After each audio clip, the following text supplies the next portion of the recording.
Berpikir terbalik atau reverse thinking adalah cara berpikir berlawanan terhadap suatu hal. Kita diberi akal untuk berpikir dengan baik.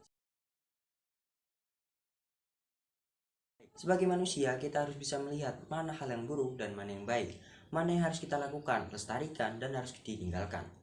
Coba kamu bayangin semua orang di dunia berpikir terbalik dalam berbagai hal, kayak sikap dan perilakunya di kehidupan sehari-hari.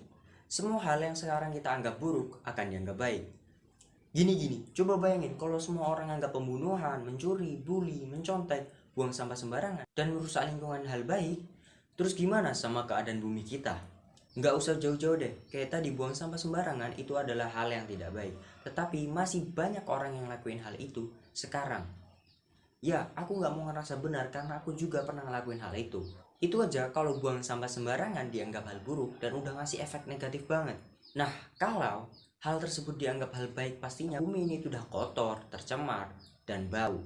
Tapi apakah orang anggap kotor, bau, dan tercemar itu hal buruk? Kalau kalian pikir iya, orang anggap hal itu buruk, kalian semua salah.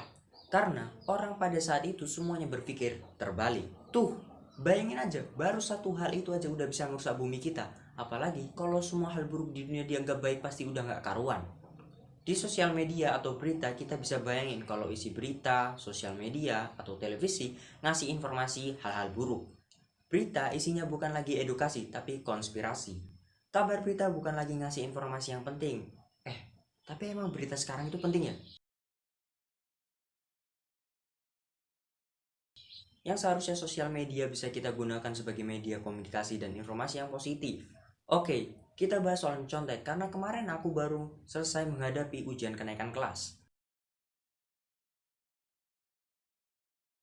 Mencontek adalah hal yang selalu kita anggap buruk, tapi masih juga kita lakuin. Kembali lagi, aku pun pernah ngelakuin hal itu. Selama sekolah, aku sering lihat banyak orang lakuin hal ini tanpa terkecuali, termasuk orang yang dianggap pintar. Nah, apalagi hal ini dianggap baik, pastinya akan sangat tidak beraturan. Tapi lucunya adalah, kalau orang berpikir terbalik tentang hal ini, orang yang jujur dan tidak mencontek akan dianggap hal buruk. Jadi itulah konten berpikir terbalik. Semoga karena video ini kita bisa lebih baik dalam berpikir. Berpikir terbalik.